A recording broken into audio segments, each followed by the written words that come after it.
Buenas tardes. El día de hoy nos toca realizar una revisión desde el punto de vista del laboratorio en relación a un tercer componente del hemograma, un componente muy importante, y es el que hace referencia a la serie plaquetal. Vamos a revisar también algunas otras pruebas que nos van a ayudar a evaluar los perfiles de hemostasia y de coagulación sanguínea. Bien, entonces vamos con algunos conceptos iniciales básicos. Recordamos qué es la hemostasia. Pues la hemostasia la vamos a definir como esta combinación de acontecimientos tanto celulares como bioquímicos que deben funcionar en armonía para mantener la sangre en estado líquido dentro de las venas y las arterias, cosa que vamos a evitar la pérdida de sangre mediante la formación de trombos y vamos a permitir también restablecer el flujo sanguíneo durante el proceso de curación. Para tener claro los mecanismos de hemostasia, para saber que en un caso de una hemostasia normal, pues vamos a ver que está compuesto tanto por hemostasia primaria como por hemostasia secundaria. Y conociendo cada uno de estos componentes y cada una de estas fases, vamos a poder prevenir, predecir, diagnosticar y manejar cualquier enfermedad hemostática. Desde el punto de vista de hemostasia primaria, tenemos que los principales componentes van a ser las plaquetas y el componente vascular, propiamente la íntima vascular. Y en el caso de la hemostasia secundaria, vemos que también participan las plaquetas, pero vamos a agregar el sistema plasmático de coagulación. En hemostasia primaria, luego de tener una injuria donde vaya exposición y lesión vascular, donde haya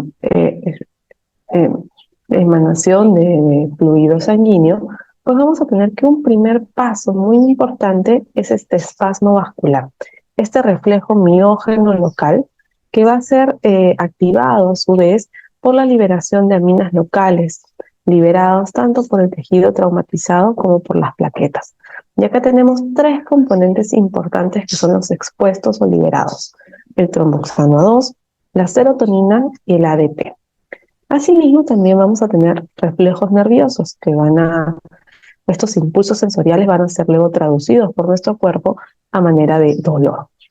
Posterior a la lesión vascular, entonces, vamos a tener este espasmo vascular, se va a sumar a consecuencia de la liberación de tromboxano 2, serotonina y ADP, un taponamiento plaquetario que va a devenir en la coagulación sanguínea. Componente principal, pues las plaquetas, reconocemos que son estos discos diminutos, muy pequeñitos, de 1 a 4 micras, provienen de los megacariocitos. Su recuento referencial en valores es de 150.000 a 450.000 plaquetas por milímetro cúbico. Tienen un tiempo de vida media bastante corto, miren, de 8 a 10 días como máximo, con una tasa de recambio diaria de hasta 10%. Esto suele ser un problema en banco de sangre, por ejemplo, porque mantener la estabilidad de las plaquetas de manera extracorpórea, ya como hemocomponente, si no los usamos en 5 días, pues debemos descartarlos, ¿no? Entonces, supone que haya una alta rotación de este hemocomponente, que siempre se esté requiriendo reponer y tener stocks suficientes en banco para poder atender las necesidades de los pacientes. Recordamos, acá tenemos el megacarioblasto. Para esto iniciamos desde las células troncales hematopoyéticas. Habíamos hablado de esta célula pluritotipotencial.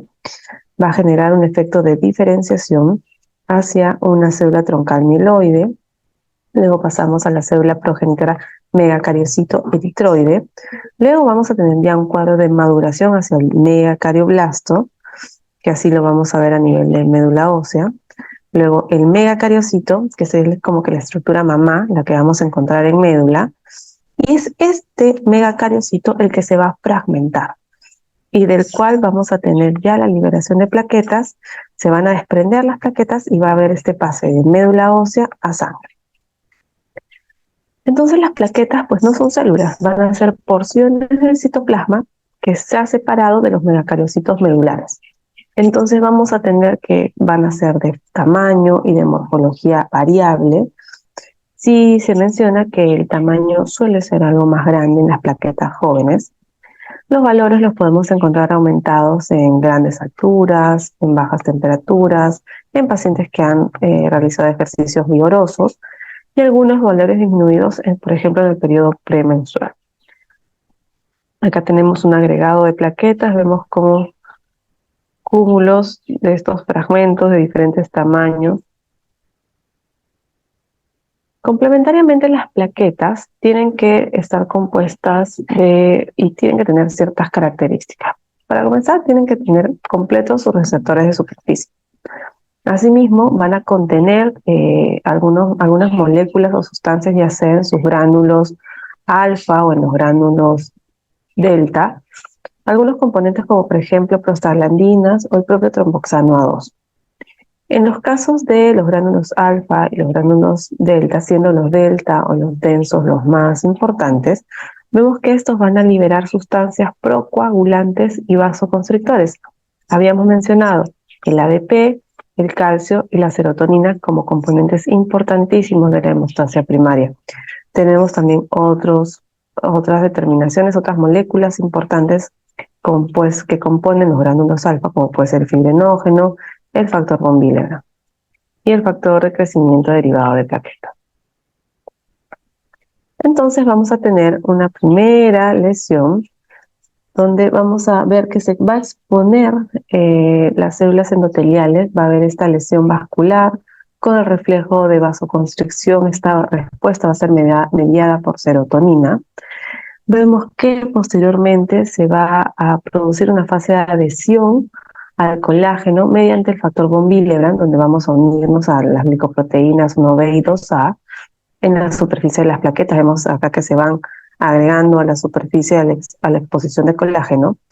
Luego vamos a tener la fase de activación plaquetaria. Hasta acá tenemos la fase de adhesión, la fase de activación, con un cambio en la forma de las plaquetas.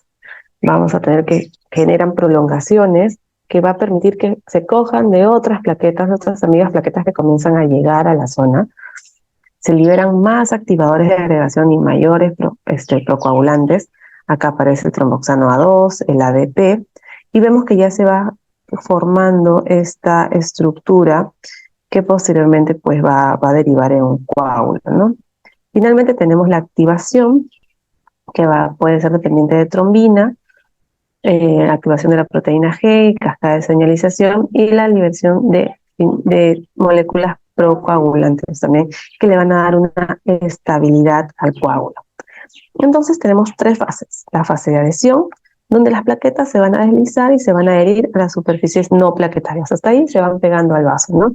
Cerrando las brechas endoteliales, hay factores de crecimiento y acá, si necesario, el factor von Willebrand. Luego tenemos la fase de agregación. Acá ya las plaquetas han generado, han cambiado de forma y comienzan a pegarse entre sí. Comienzan a formarse los tapones de plaquetas, es irreversible y comienza a liberarse el contenido de los gránulos que hemos mencionado. Y para esta para esta activación es necesaria la presencia de fibrinógeno. Y finalmente una tercera función es la función de secreción, donde se da el descargo de los contenidos de los gránulos, que va a producir mayor agregación y es muy necesaria pues para la coagulación plasmática. Tenemos este tapón plaquetario nuevamente, acá la exposición del colágeno por el daño endotelial. Vemos que primero las plaquetas se van a ir adhiriendo a este tejido no plaquetario. Comienza a liberarse los gránulos, el ADP, la serotonina, el tromboxano A2, y se va formando este cúmulo donde va a convocar mayor cantidad de plaquetas.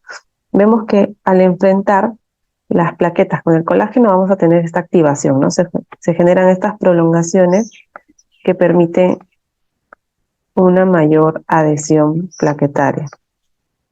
Es importante que para tener un tapón plaquetario eficaz, no solamente pues, tengamos la cantidad necesaria de plaquetas, sino también muy importante es la calidad de las plaquetas, es decir, que puedan tener una funcionalidad adecuada. Para esto ya hemos ido mencionando algunos componentes importantes. Tenemos que si enfrentamos las plaquetas al factor von Willebrand, pues vamos a tener en efecto la fase de adhesión y con el tromboxano A2 la fase de activación. Ya en la hemostasia secundaria es básicamente para darle estabilidad a nuestro coágulo sanguíneo. vamos a requerir de sustancias activadoras, algunas provenientes de la pared vascular, otras de las plaquetas, otras y básicamente de las proteínas sanguíneas.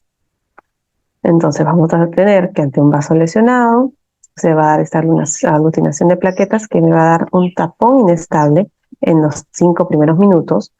Vamos a agregar trombina, vamos a agregar fibrina durante unos 10 minutos más y finalmente se consolida el coágulo mediante un fenómeno de retracción que puede darse hasta 1 hora.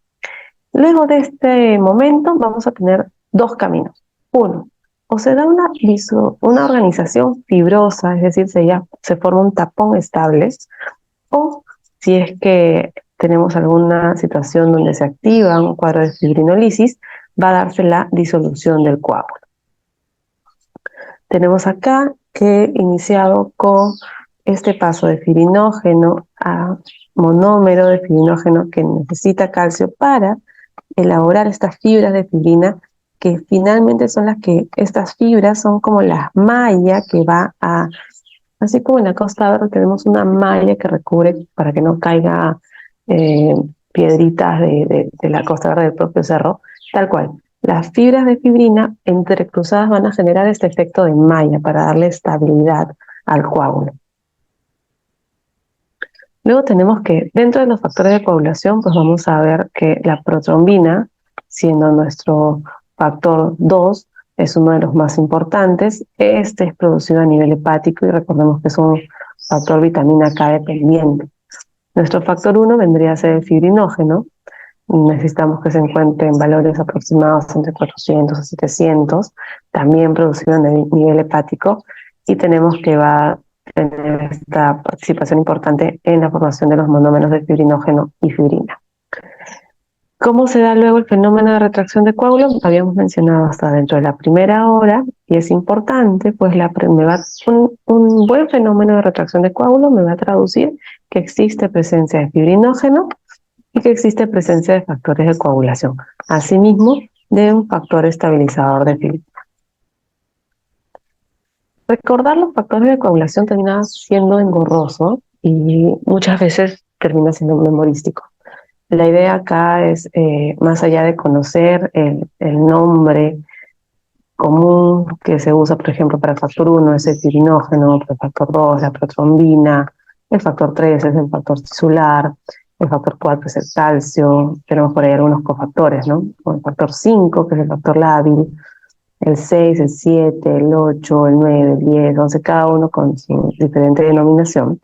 Vamos a tratar de afianzar algunos conceptos para que recordarlos sea de una manera bastante sencilla. Básicamente, desde el punto de vista de qué están viniendo a componer, tanto la vía intrínseca o la vía extrínseca. Recordar que la vía intrínseca pues va a comenzar con nuestro factor 12, tiene una serie de activadores, por ahí interviene el calcio, interviene la trombina, hasta que nos encontramos con vía común, y también y luego vamos a revisar cómo se entrecruza con la vía extrínseca, ¿no? Vemos que acá a partir del factor 7 tenemos que tener el traumatismo tisular, participa también el factor 10 activado, el calcio siempre presente, y vemos que tenemos luego este pase de protrombina a trombina.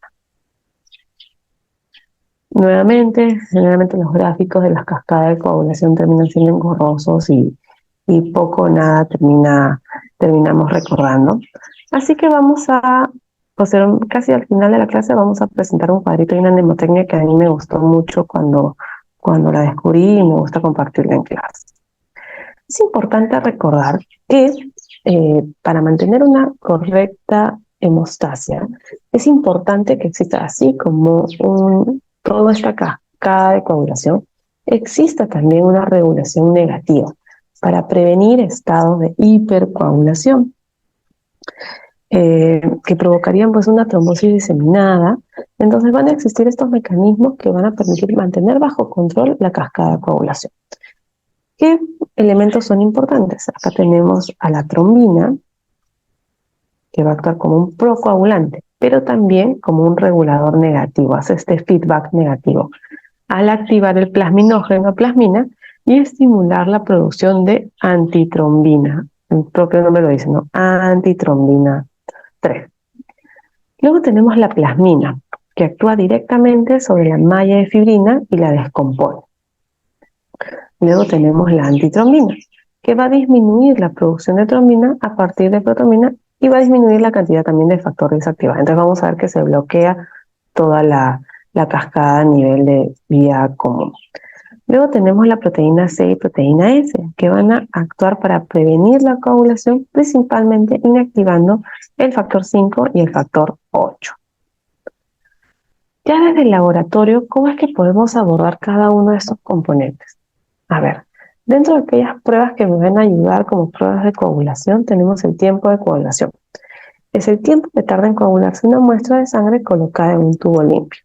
El valor en laboratorio in vitro es de 11 minutos, entre 5 a 11 minutos.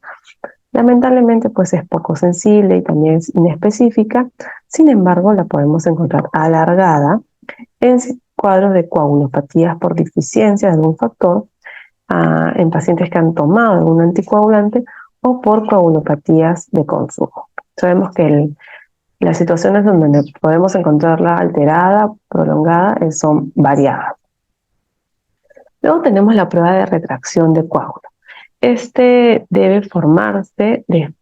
coágulo debe formarse entre los 10 a 15 minutos y comienza pues a retraerse expulsando el suero hasta un máximo de unas 3 horas. Normalmente el volumen del coágulo que es retraído en relación al suero que ha quedado liberado debe representar aproximadamente el 55%, y ese es el valor que vamos a tomar promedio como un valor de referencia. 55% del volumen de sangre extraído. Esta prueba suele ser bastante manual, pero todavía se sigue utilizando. ¿En qué situaciones voy a asociar una retracción de coágulo mala o reducida? Pues básicamente, si no tengo los elementos para hacer la formación de coágulo, por ejemplo, en una trombocitopenia, cuando los recuentos caen por debajo de 100.000, voy a tener una retracción de coágulo mala o reducida. En la enfermedad de von Willebrand, porque las plaquetas pues no tienen tienen una calidad deficiente, o también en algunas situaciones con alteraciones causadas por eritrocitos. ¿En qué situaciones el coágulo va a aumentar? La retracción del coágulo va a aumentar. En casos de hipofibrinogenemia, en la anemia, donde como resultado de la formación del coágulo pequeño, al aumentar el volumen plasmático.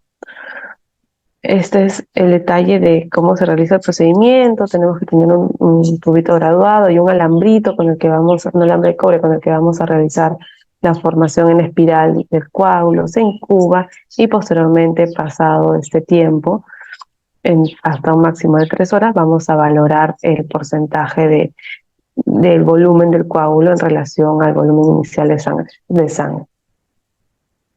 Luego tenemos el tiempo de protrombina, de los más utilizados en nuestro perfil de coagulación. ¿Qué nos va a medir el tiempo de protrombina? Pues es el tiempo de coagulación del plasma citratado.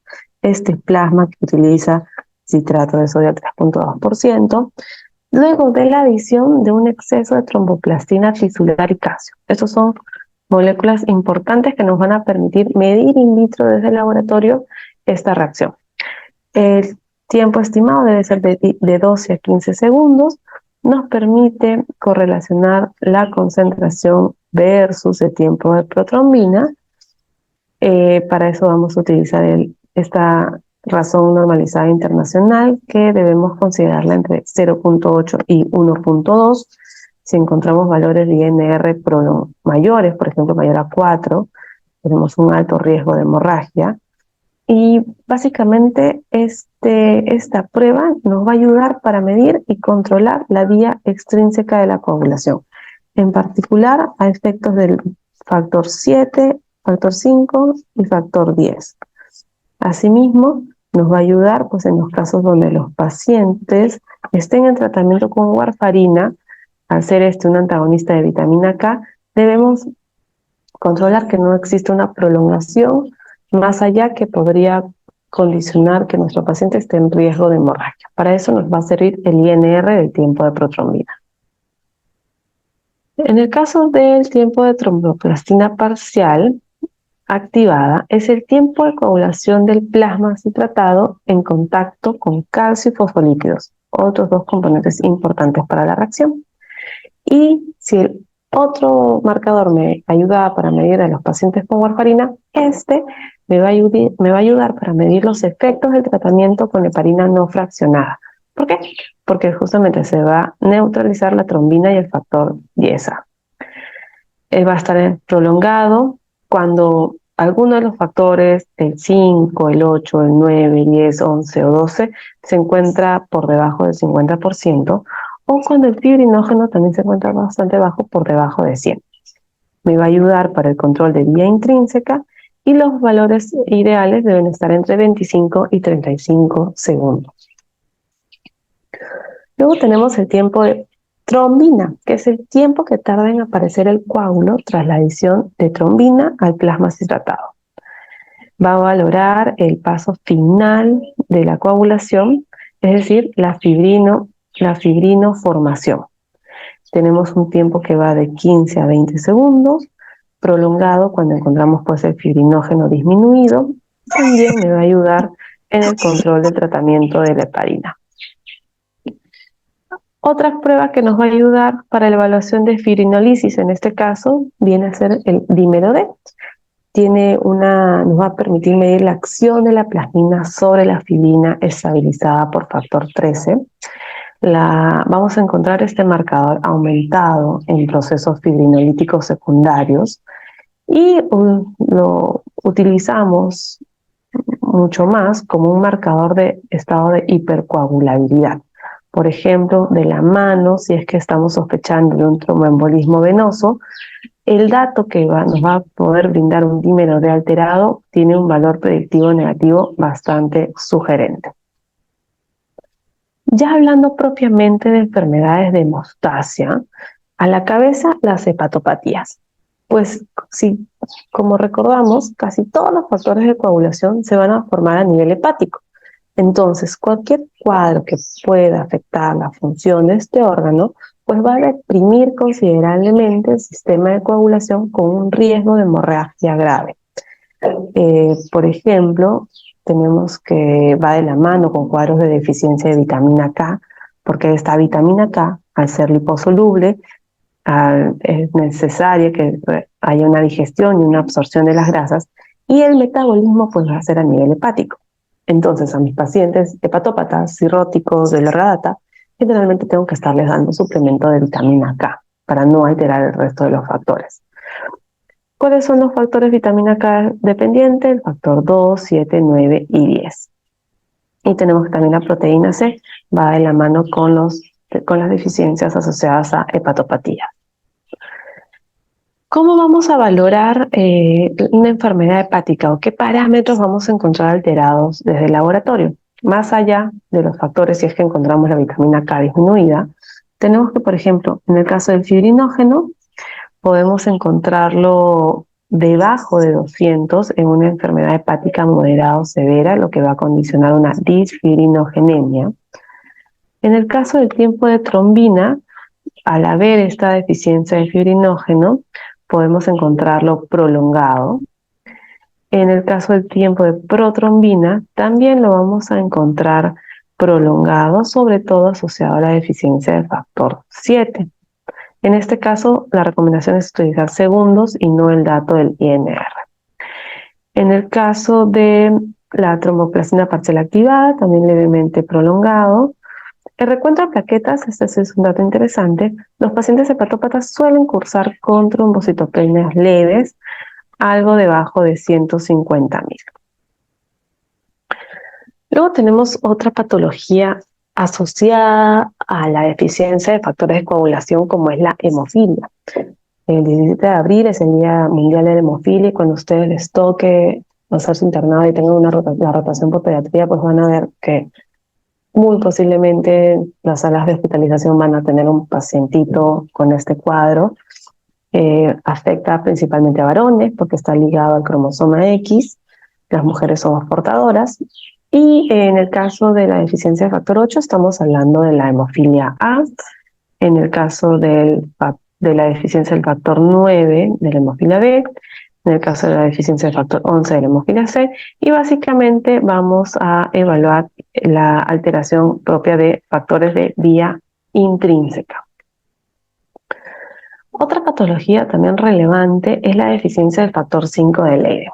Y esta va a ser a consecuencia de una mutación genética que generalmente es asociado en población de ascendencia europea y va a provocar un estado de hipercoagulabilidad. Generalmente el paciente va a debutar con un tromboembolismo pulmonar.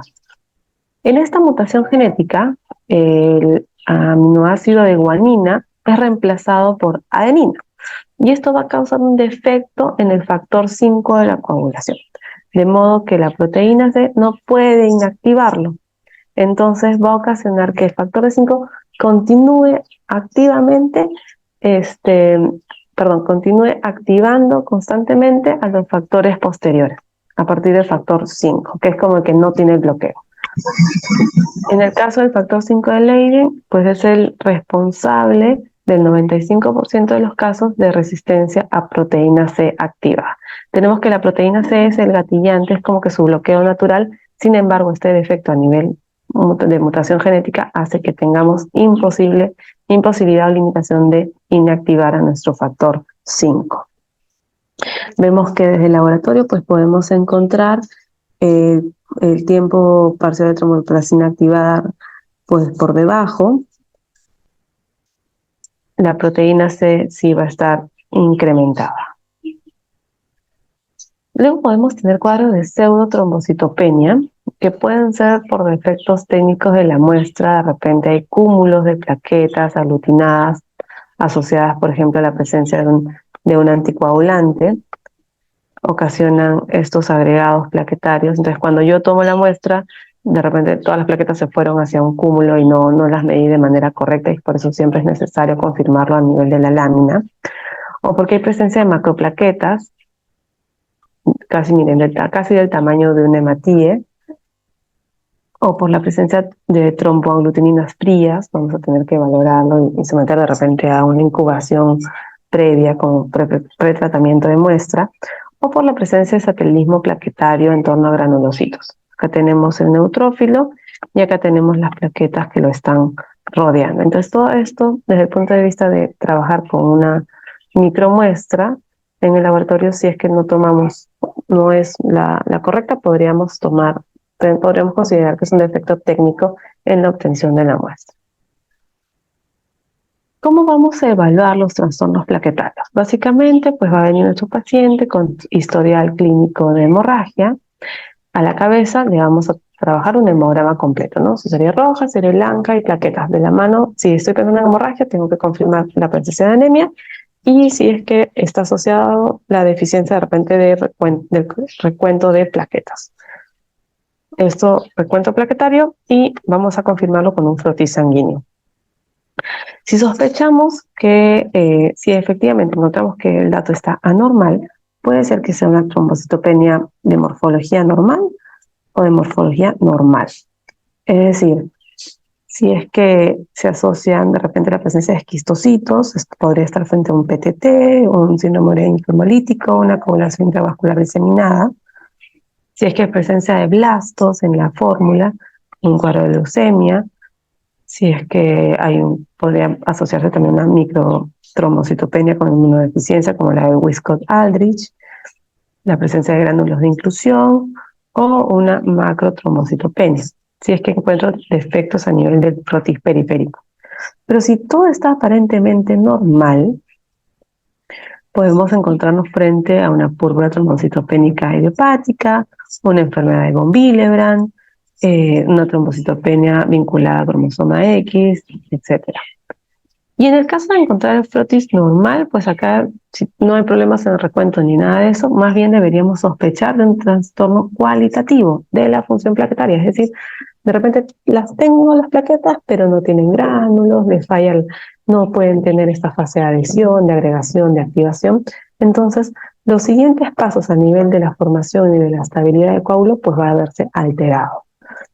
Podemos tener pruebas de primer nivel para descartar enfermedad de von Willebrand, como el tiempo de sangría, prueba de función plaquetaria.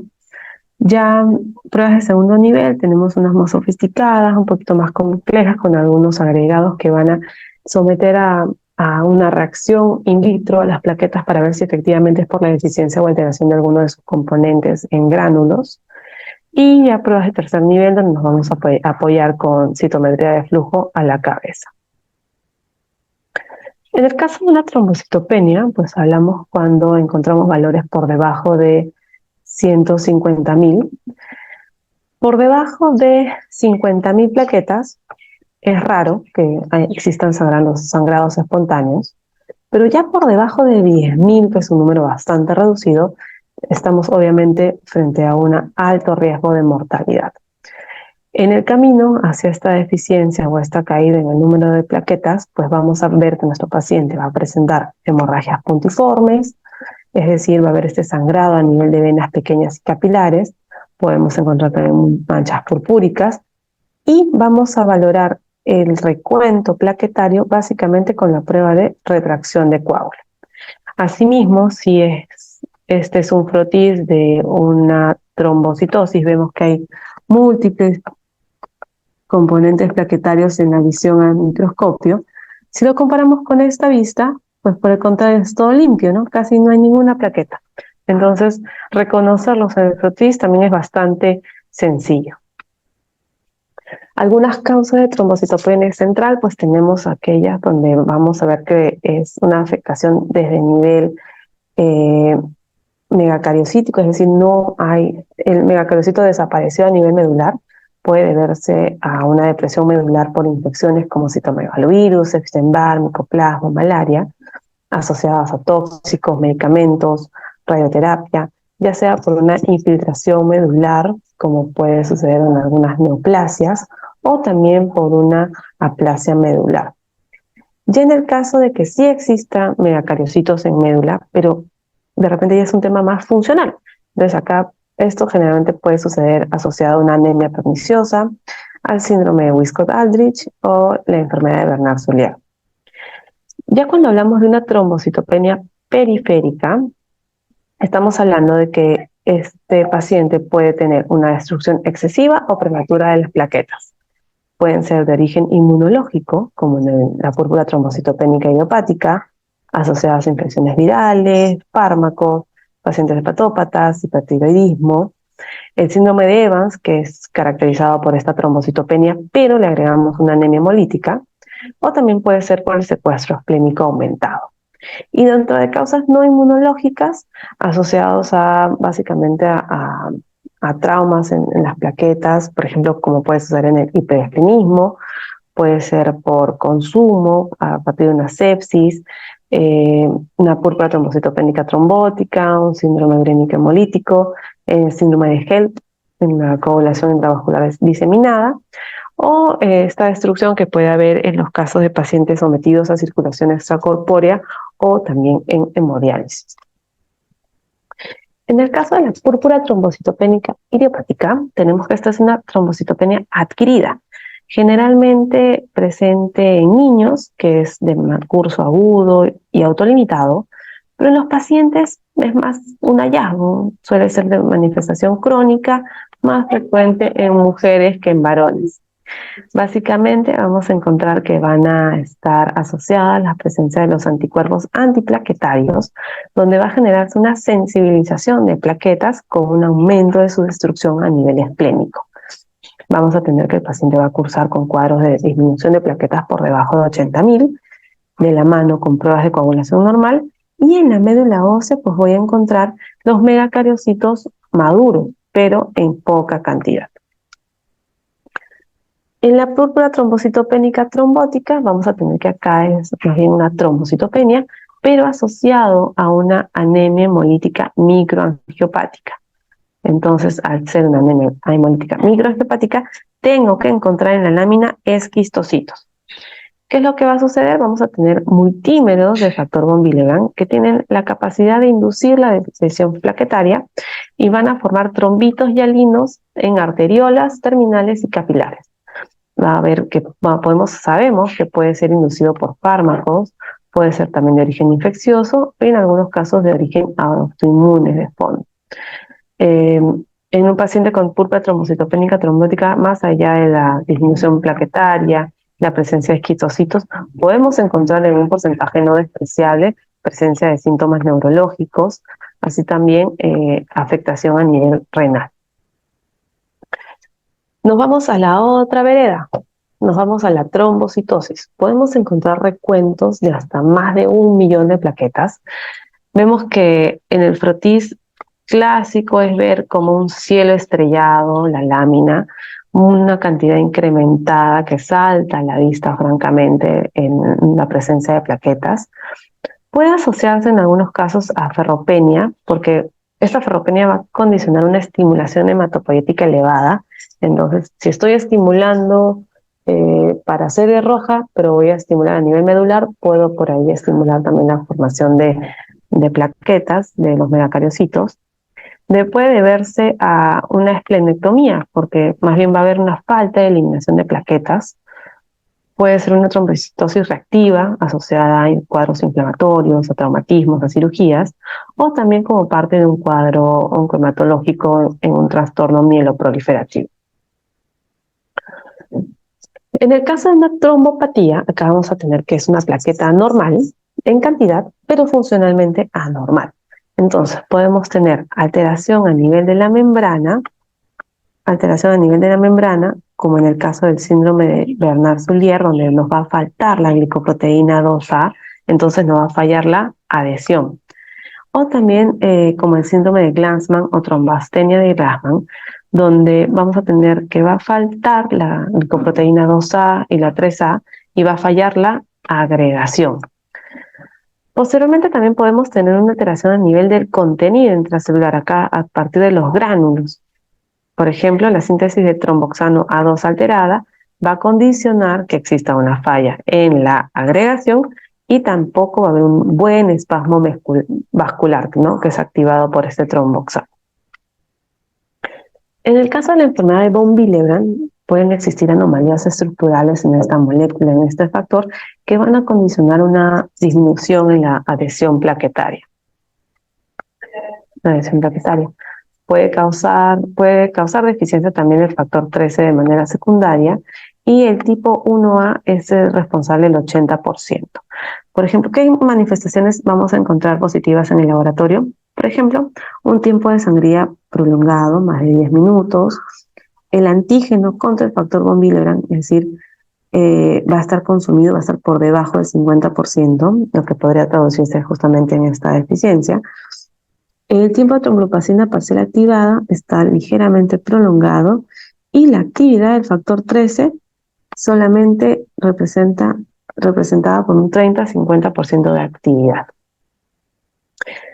Como les había mencionado, hace algunos años, conversando con un amigo que dio sus steps allá en los boards en Estados Unidos, me comentaba que tenía problemas siempre tuvo problemas para memorizar y reforzar el tema de cascada de coagulación, y me recomendó una ayuda a memoria que le enseñaron por allá. Al final, en la bibliografía, en las referencias, les he colocado ahí la página. Entonces, básicamente vamos a tener que recordar algunas reglas para este juego. No vamos a utilizar ni el factor 3, ni el 4, ni el 6. Recordamos que el 5 y el 8 son cofactores. El factor estrella va a ser el factor 10. El factor de la suerte va a ser el 7. Y comenzamos. A partir del factor 12, 11, 10, 9. El 10, como es el estrella, hace lo que quiere, entonces saltó 1, ¿no? Continúa el 9. El 8 es un cofactor, entonces no va al mismo nivel, va más arribita. Luego sigue el 7. El 7 es el de la suerte, va bajito ayudando al 10. Luego es el 6, que no juega. El 5, que es un cofactor, entonces va arriba. El 4 no juega, el 3 no juega, el 2 y el 1. Entonces ya más o menos tenemos el esqueleto. Y tenemos dos líneas. La línea más larga en amarillo nos va a representar la vía más larga. que es la vía intrínseca. Y la que inicia a partir del factor 7, pues es la vía extrínseca. Tenemos desde el laboratorio dos pruebas que son las que vamos a trabajar en perfil de coagulación en su mayoría y con mucha frecuencia. El tiempo de protrombina y el tiempo de tromboplastina parcial activada. ¿Cuál es el nombre más largo? Tiempo de tromboplastina parcial activada. Si es el nombre más largo, pues irá con la vía más larga. El tiempo de tromboplastina parcial activado me ayuda para valorar la integridad de la vía intrínseca. Y por otro lado, el tiempo de protrombina para valorar los factores que componen la vía extrínseca. Tiene forma de pistolita. ¿En qué usamos la pistolita? La utilizamos en la guerra. Guerra en inglés, war. War de warfarina. Entonces, los pacientes con warfarina son controlados con TP y me van a afectar los factores de la vía extrínseca. Si este es warfarina, el otro será heparina. El factor 10 habíamos dicho que es el factor de la suerte. Entonces, el factor estrella, perdón, así como Messi, el número 10, todos quieren estar alrededor de Messi, del jugador 10. El 9 quiere estar cerca de él, el 2 quiere estar cerca de él, el 7 quiere estar cerca de él. Estos son los factores vitamina K dependientes. Recordamos que en la guerra hay francotiradores, todo se inicia. ¿Quién activa el factor 7? Pues es el factor tisular. ¿Y quién activa el factor 12? Es el colágeno.